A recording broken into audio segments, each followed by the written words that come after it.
there. So I went from acting to working in live TV and entertainment on the business side. That evolved into brand experience and marketing and was part of the coming up of ad technology about Mm. 12 to 15 years ago and got to play a role in, how do you make brands sexy and how do you make a fun experience that your clients remember? So uh, and that it just kind of built on there from each stepping stone. Welcome back, friends, to the Empowering Women podcast, where we celebrate bold voices, human fueled leadership, and the women who are actively shaping what's next. I'm your host, Shannon Baumgartner. And on behalf of Empowering Women in Industry and our amazing founder, Charlie Carruth, thank you for being part of this community. You truly are the heartbeat behind the connection, support, and momentum that keeps lifting women upward every single day. This episode, it arrives at a pretty meaningful moment. It's March. It's Women's History Month, which means we're surrounded by stories of courage, reinvention, and doors being opened, sometimes gently, and sometimes they are being kicked wide open. And if we're all being honest, most of us are here today because someone, somewhere, chose to give us an opportunity we did not technically have to receive. What I have learned is this: giving opportunity, visibility, or even a second chance, it is not about losing something. It's about multiplying what's possible. And today's guest is living that mindset in a really powerful and honestly much needed way. Katie Fortunato is the co founder of Hire Innovations, and she is on a mission to fix what's broken in the hiring world. You know, the ghosting, the phantom job post, the black hole where resumes go to live out their days in mystery. Who does not have one of those nightmare hiring stories they can share? Katie and her team, through human centered AI and a fresh perspective on opportunity, they are helping organizations bring dignity and connection back into the hiring process, while also helping people, especially women and those navigating non traditional paths, find their way to meaningful work. In this conversation, we talk about redefining rejection, navigating bias, the real role of visibility, and why opening one small door for someone else might just reshape the future. And yes, we share a few laughs along the way. So whether you're building your career, rebuilding it, or helping someone else rise, this episode is for you. Here's my conversation with Katie, a woman on a mission to redefine hiring and opportunity.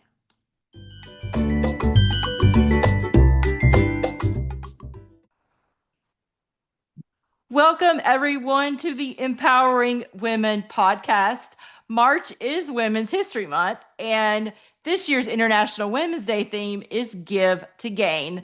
It reminds us that giving opportunity, dignity, and connection, it isn't about a loss, it's intentional multiplication. Totally different way to look at it.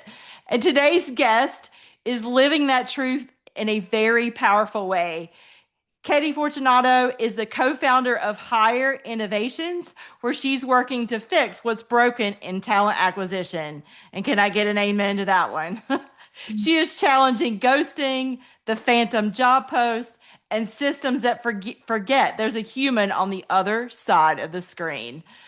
Through her human-centric AI platform, Katie and her team are helping companies give more transparency and respect. And in return, they're gaining stronger talent, deeper trust, and better outcomes for everyone. Katie, I cannot wait for this conversation. I'm so excited to welcome you here. Shannon, thank you for having me. And also kudos to what you've built. Your community sounds like a network of a bunch of amazing women who are working against the odds in kind of male-dominated businesses. So I know that you have a network of superstars.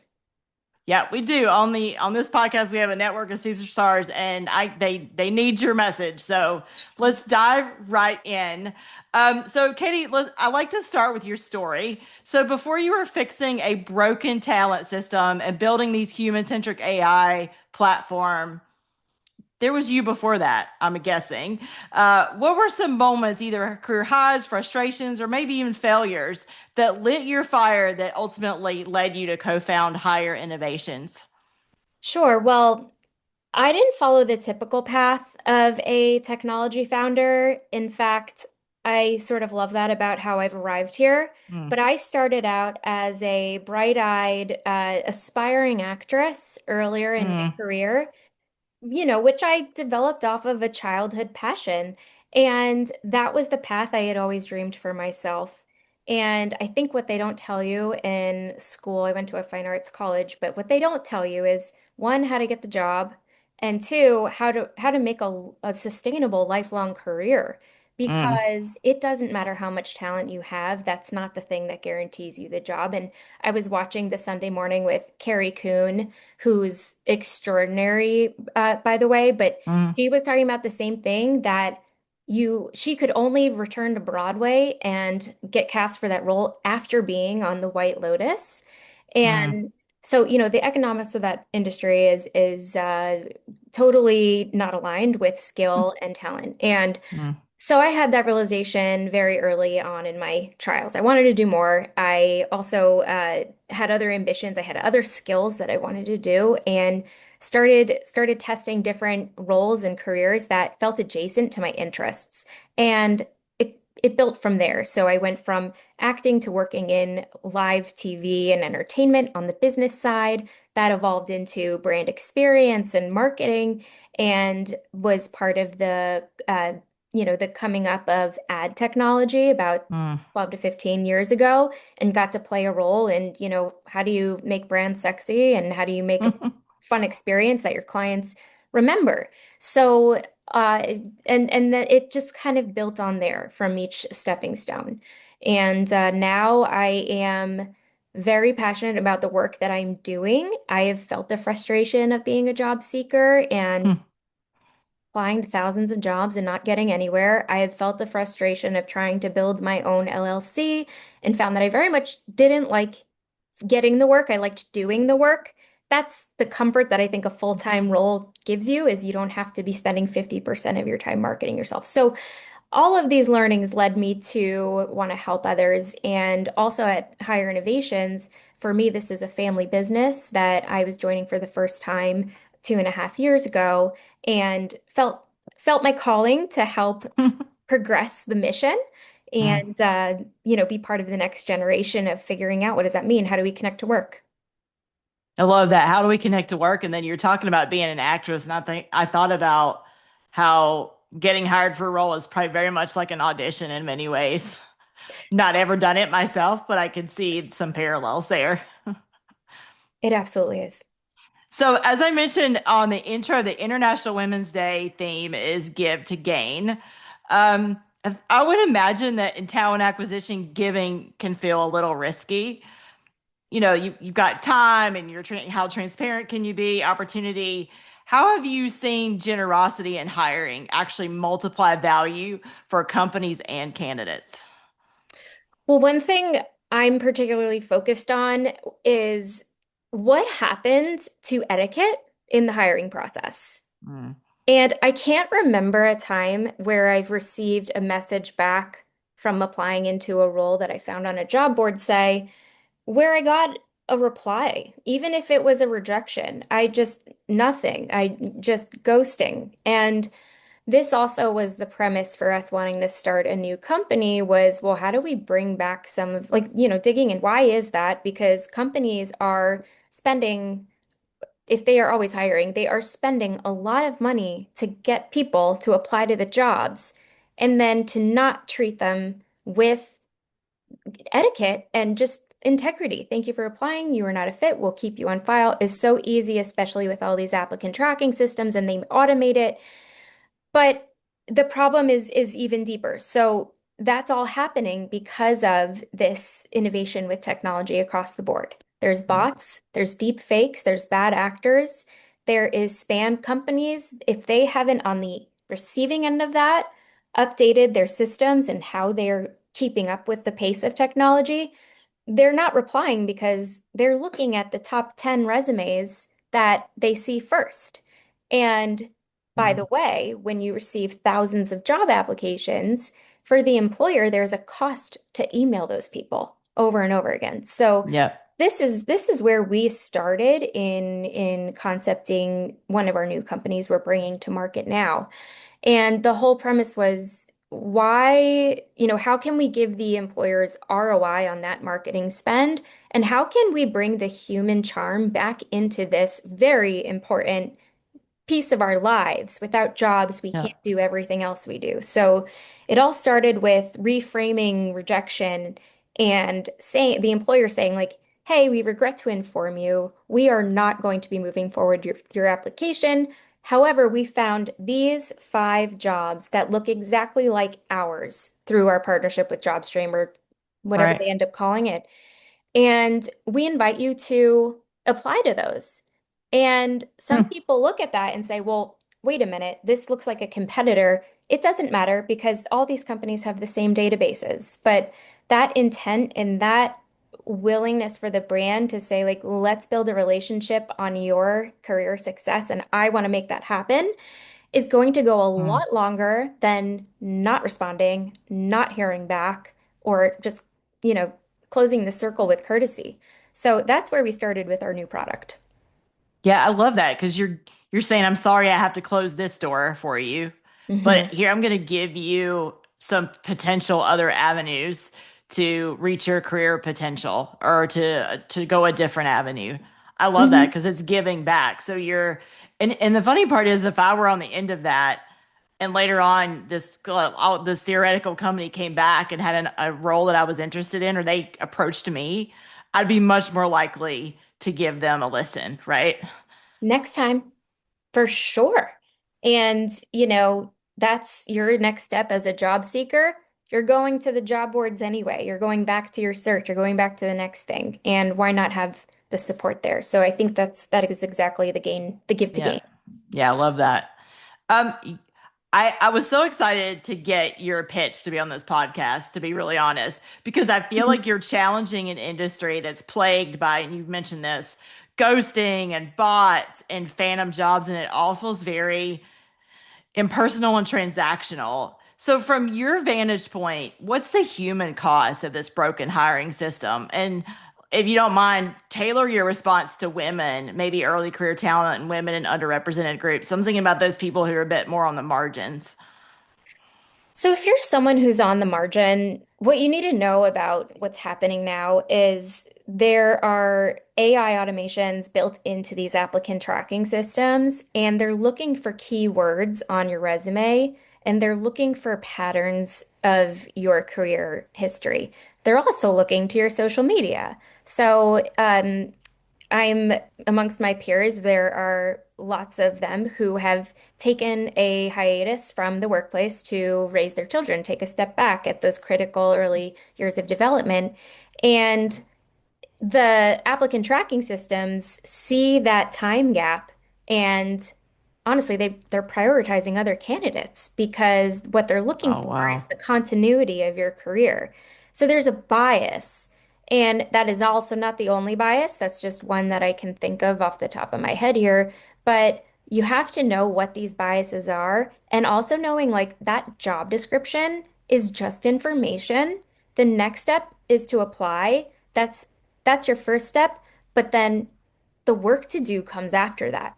If this is a job that you feel very strongly you are a good fit for, the work is networking, figuring out Mm. details from the job description. Who does it report into? And is that a job manager that I can identify on LinkedIn? Going to Mm. LinkedIn and saying, hey, do I know anyone who's connected to this person who might be able to introduce me? Or are they connected to any organizations or past employers or schools, or finding a single thread and reaching out with a personalized message to the person is the right approach. If you don't find the person, it's about navigating internally. Do you know anyone there who can loop you in, and continuing to look for that those clues is how you get the job. And then of course it's about networking. And if you are somebody who is, you're not out there networking, whether you're taking a career break or not, you should be, because you want to be able to make that ask when you need the job, but not starting that networking and relationship building at that time that you need the job. So it's really kind of Hmm. adjusting your, how you're approaching your whole life. So I would encourage women to take initiative, take action, and be proactive about it. Yeah, I, I, I love that. And I love the fact that you've got to try to navigate. And I think when most of us, I think when I think about networking, Katie, I think about going to an event and old school, but passed around business cards, but you get the point. It's really about making connection. If you view it more that way and building relationships, it doesn't seem as daunting as the word sometimes has a connotation to. I think you're right about that. Yes. Yeah. So I know that my understanding is Hire Innovations, it flips the script, trying to turn disposition applicants into opportunity. Do you have a story that you could share, obviously protecting the candidate or maybe even a company where they gained something unexpected because someone chose to give a second look or instead of closing the door? I'm looking for a success story. What have you seen, or can you give an example? Sure. So I guess I love this question because it gets to the humanity of what it is that we're building. And I can share one example that really illuminates this generational opportunity here. But so let's take Pokemon, Hmm. the card gaming company. Yeah. Yes, the Pokemon company. So they get thousands of applications from consumers, their gamers. And they don't hire tons of positions, and they're super fans. So um, they realized that this is a critical component to the business's bottom line. Hmm. And this is their core audience who they're selling into, and how we treat them on the employer application side is equally just important. So they were rethinking their hiring strategy, and why would you ghost these people? It's a critical group for us in a segment. And so this is exactly the like give to gain mindset, because they're thinking about it in their gaming company essentially, but how do we create an engaging way to politely tell these people that we are not moving forward, but is there some gamified effect? And whether or not Pokemon ended up going through and doing that, the sentiment is right, and the sentiment is there, is like really treating your customers like they could be prospective employees. And if you are somebody, you are a job seeker and you are applying to a company that you love and admire and appreciate, which is it's personally how I would go about my job search. You would be delighted to be treated with respect throughout that process, even if you're not qualified. I can't tell you how many Right. times I've applied into Google and Amazon and I've been rejected, and I've had interviews and been rejected, and so it goes. And I still don't stop applying because I'm basically a brand advocate. I'm still a consumer of theirs, and I feel like they had done a respectful job in the process of keeping me in the loop and clear on what to expect. So I think that's another example of like where a company can give to gain, and bringing that human charm piece, closing the loop is just basic human etiquette again. So it's not hard Hmm. to do. Just take Did some. Pokemon do anything specific that you could share? And it may be proprietary, but did they do anything specific with their gamers that applied but weren't selected or didn't move forward? I can't say that they did in this aspect of their funnel, but they are a client of one of our brands, Rethink, Okay. and they're managing their advertising for jobs. So I think it could be coming, but I'd have to check back as it was a few months ago. And Fair enough. yeah. It's funny though, this is off topic, but how people come to you, right? And how they might be consumers of your brand, depending on obviously if you're in more OEM type manufacturer, maybe not so much. These are more customer facing, but as most people would know, I work for an HVAC company, so I could see people applying to the company that I work for in my day job, and maybe they have one at their house, or they are thinking about it, or their cousin does, or their parents do, something like that. So it's interesting how you're tying, I'm gonna call it brand equity and loyalty into how you're treated in the hiring process. Absolutely. I think, yeah, traditionally we call it employer brand, but it is more than that. It's blending of the consumer line. Um, and in the next generation and wave of people, brands have to figure out how am I reaching this next generation who are living their lives differently. They're on social media, they're looking at Reddit, they're looking it to different places for those brand signals, whether they're buying or looking for a job. Yeah, you mentioned this earlier. I'm curious to go back to it because I've kind of a love-hate relationship with social media. But you mentioned that the applicant tracking systems are related to social media. Can you say more about that? Do they actually go out and are able to look at your profiles and see? You said, I think you mentioned like the continuity aspect of it. Well, So I is there mean, an integration there? yeah, there are tons of integrations there and thousands of technologies to help you do this, and tools like social listening or even creating an agent with your own Claude or ChatGPT is possible to get the same result. And one thing employers are doing is looking straight to LinkedIn, and then they're looking at your Instagram, your TikTok, your Meta, anything that's publicly facing about you. Mm, So it doesn't it almost doesn't even start at the resume anymore because anytime I'm in a hiring conversation, it's usually about, okay, send me their LinkedIn.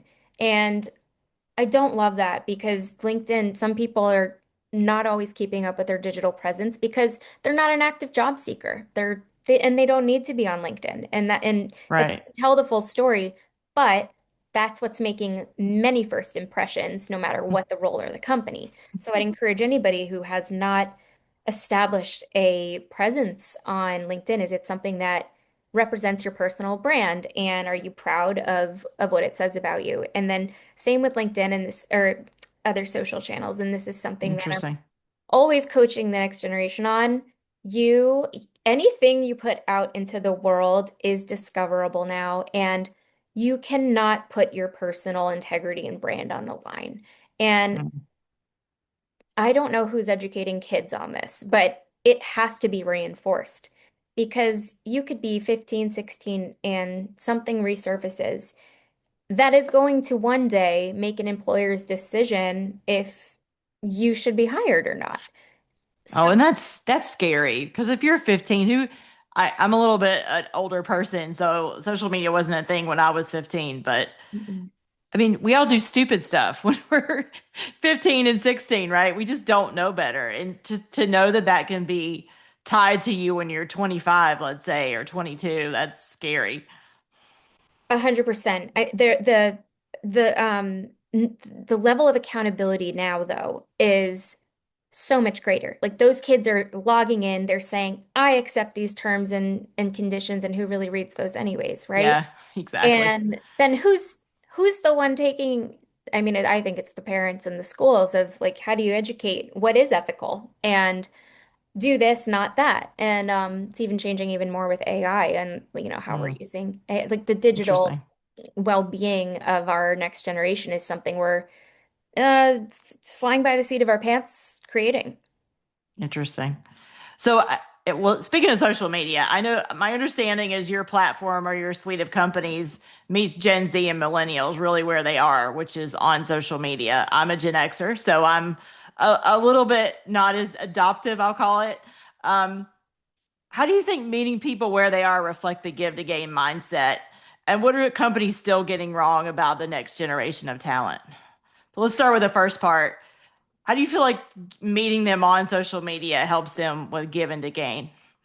Sure. So, and at our companies, we have all the structures, the holding company, and that's where I sit, and I run the innovation and strategy across the platform. So I work with all of the operating brands.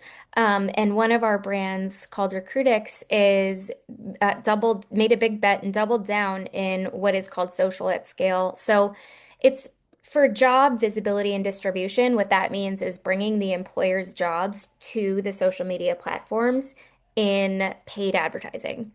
Mm, Now, paid is one channel of marketing. What the algorithms love is the organic side of what is organic content on social media. And employers, I can tell you how they're thinking about this now. And then this is what inspired us to build JobStream and meeting people where they are. So millennials are also, by the way, now half, millennials and Gen Z are half of the workforce. And so it also shouldn't surprise us that we have seen the trend in consumer spending shifting from traditional search and brick and mortar and general digital advertising across the web, switching that trend is switching to social media. And the search engines that have been built in TikTok, Instagram, Meta, they now function the same way a Google search would. So you don't have, as a Gen Z younger person, you do not have to leave your social media platform to get the answers you seek. What that means mm, is they are online engaging with content, creating content, and searching, hey, where can I get this job in TikTok without ever having to leave the platform? So what does that mean for an advertiser or a brand? Well, you better show up in hmm. those platforms. And when you look at the average hours of what the next generations are spending in these social platforms, it's essential to redefine what your digital presence is and how you show up in those brands. So, or in those redefining your digital presence and how you're showing up in the social media platforms. And with that, we looked at, following the trends of consumer, why not bring the job market to the creator economy? So we launched JobStream. It's an affiliate platform where anyone can be a creator. And what we're doing is giving them our network of jobs, and they curate a job list based on who their followers are. So if I'm a nurse and I'm an influencer, one day I might be posting about my favorite sneaker, Clover, and it gets me through my 12-hour shift. The next day, I might have gotten some questions. Hey, how'd you get your job? And you know what? Now I can help my audience. I have pulled these three nursing jobs that are hiring now. They're paying 100K and there's amazing benefits and it's a great place to work. Post that content and their audience engages and applies. And that's essentially how it Mm. works. But what we're doing is really democratizing that access to jobs. And why should the job boards have all the fun? Yeah, that's a good point. So you're bringing in, because there's an element of trust in that, right? So to use your example, I'm a nurse and I follow this person. I've been following her or him for 3 or 4 months, and then he or she starts posting jobs, and I'm like, oh, well, there's an element of trust there. You're shaking your head. Yeah. Contents or creators are connectors, and Mm. they traditionally, with the creator economy, have been connecting consumer goods. Why not jobs? And well, now is the time, and they can also be compensated for it, many of which they're already talking about the job, right? Like, get ready with me in the morning, and here's what I'm doing at work today, or like funny work culture content is so part of our everyday lives and creating that content. So now they can get paid if they join JobStream. And we're off to a great start. We have, I bet. connecting people to real jobs is also back to the beginning of this conversation, essential Yep. to our core brand values and mission is, we're not giving fake jobs, we're not giving ghost posts, we're not the job board. We're connecting people directly to the source of truth. Yeah, it's funny that you say that. I'm thinking about what years ago were the traditional online job boards. Monster obviously is the first one that comes to mind. Career Builder is the second. And if you actually, I think those two may have merged, but they're really not as big a player anymore, right? If you think about it, when you think about when people say, "Oh, go apply for that job on Indeed's," the only one I hear more frequently. You hear go, "Oh, hey, go to LinkedIn." So it's like that's LinkedIn's like the next step, and it sounds like we're taking it a next step further. It sounds like really the job boards may be deleveraged going forward. Well, It's another channel in the marketing strategy. That's what Yep. I'd say. Yeah, Yeah. your budget might go to LinkedIn, Indeed, and JobStream, and you're reaching people in different ways, and you're reaching different networks of people. So you need the Yeah. diversity of Yeah. distribution. Yeah, and your content creators have a more targeted audience, I would say, right? Because to follow your nurse example, it's probably medical professionals watching that person for the most part, Absolutely. And right? aspiring nurses and students, and that's where we're seeing the trend for sure. And community-based marketing is something that keeps coming up in all industries on and how you reach the right consumers and how you reach the right talent, especially. So it's a trend that we'll continue to see grow in 2026. Yeah. Well, the second half of that question, because I threw a lot at you at one time, what do you think companies are still getting wrong about engaging the next generation of talent? Such a sensitive topic. And recently I've been consulting with a few schools and nonprofits that focused on, career development and preparation for career. But there's I want to overgeneralize because I don't want, just Right. for example's sake. But overgeneralizing the things that we're hearing from employers about the next generation is that they don't work hard, that they want six-figure paying jobs right out of school with no experience.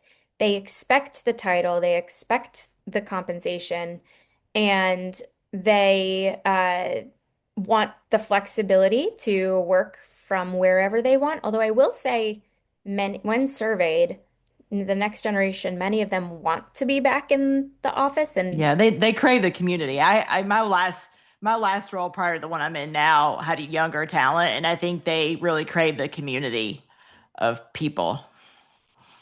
you're so right. And that's where the generational knowledge gets passed on as well. And the I guess maybe you and I were workers when, the last person at the office wins. Your hustle culture is Yep. what got you to the next thing. Yep. And, how easy did you make your boss's job? That's what got you to the next thing, the next job or the next promotion.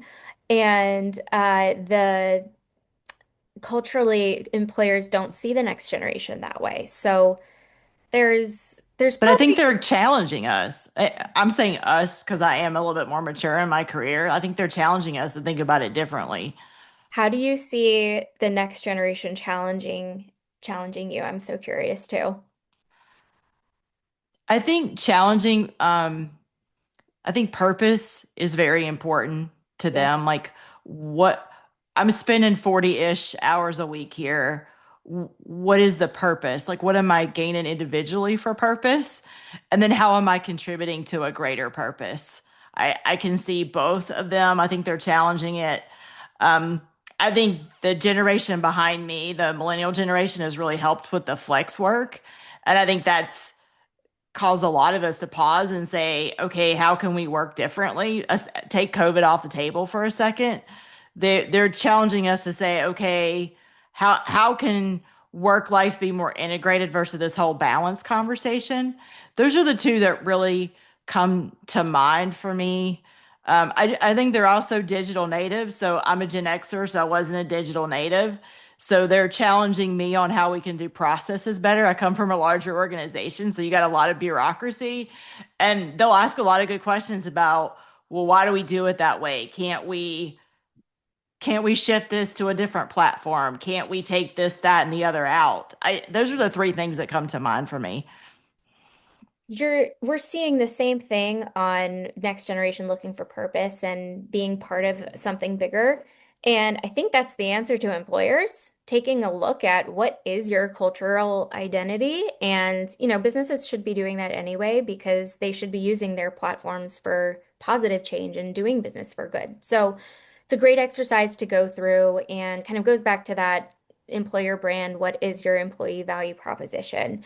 But is essential to attract the next generation is what I'm hearing too is, you have Yeah. to you're getting challenged. You have to figure out, and without the next generation, your business won't sustain into the future. They also bring what I love working with Gen Z on is they bring a nativeness to digital that takes a lot of the pain points for myself out of the process. And I don't have to be the expert on how to be a content creator, but I've got to build a team of really good content creators, Right. and they are teaching me how to do it. So I love to look for the lessons. And you know what? It's a positive thing that culturally they're challenging companies to be better.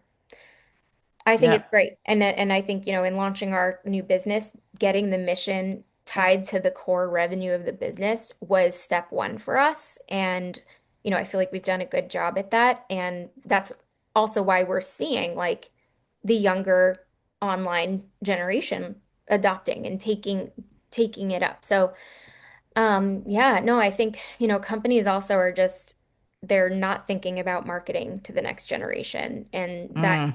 is where you reach them is social. So in Yeah. school, So I'm hearing like social and then very purpose driven and very what's the culture that you're offering to a absolutely. potential job candidate. Yeah. So obviously this as this releases it will be March, it will be Women's History Month. And here in Empowering Women, we're always about moving women forward. Um, what role do you think visibility, advocacy, and access play in fixing hiring systems?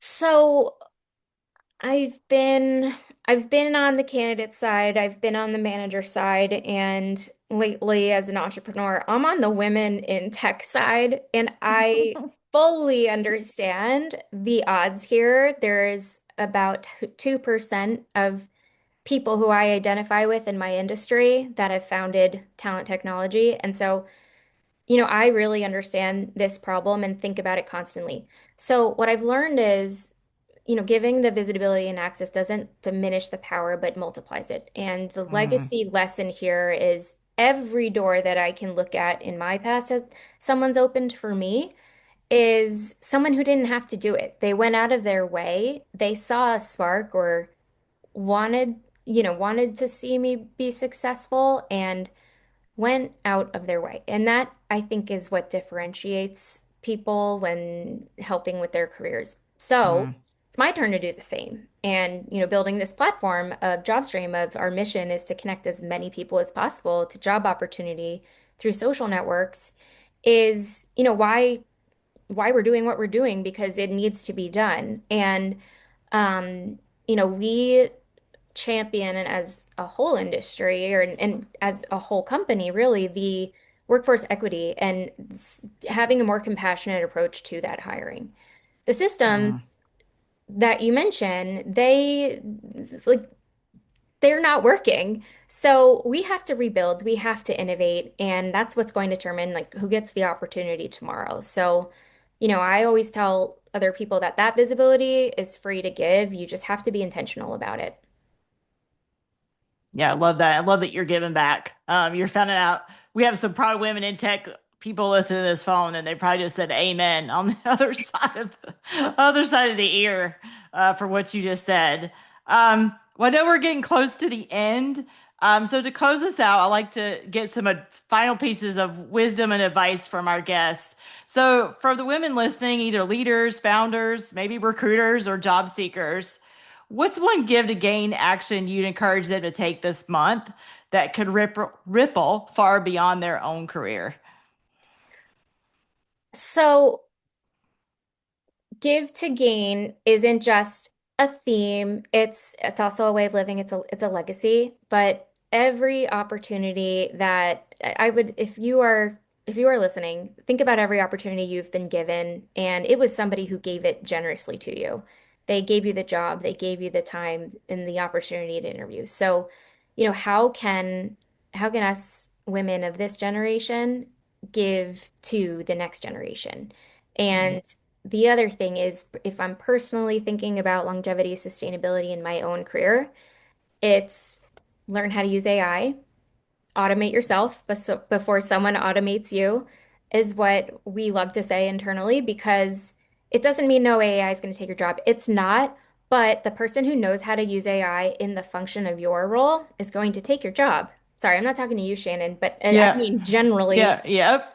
And it's something to, use at the same time, like lift someone else up and help them use it. So I think that would be my message about how to take on this next wave of innovation. Yep. Well, Katie, this has been so much fun. I've learned so much from your expertise over the last, I don't know, 40 or so minutes.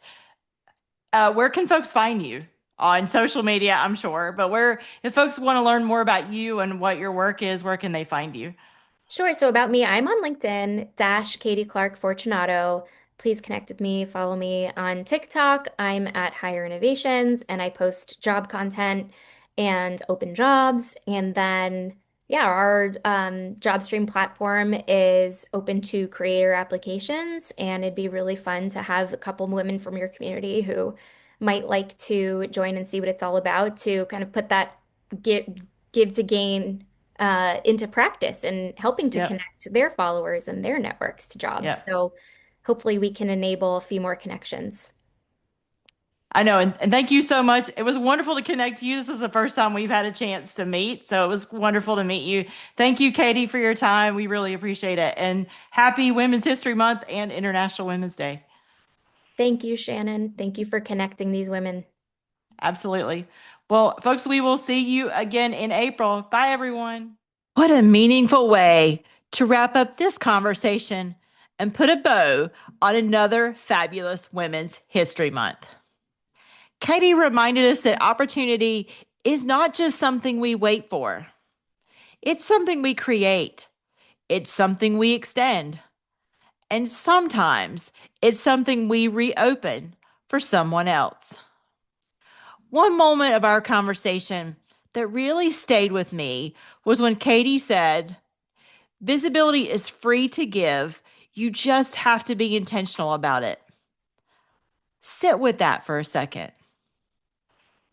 Visibility is free to give, and yet it can change everything. A connection, a referral, a recommendation, a simple, hey, you should meet this person. Those small acts of visibility are often the very things that shape someone's future.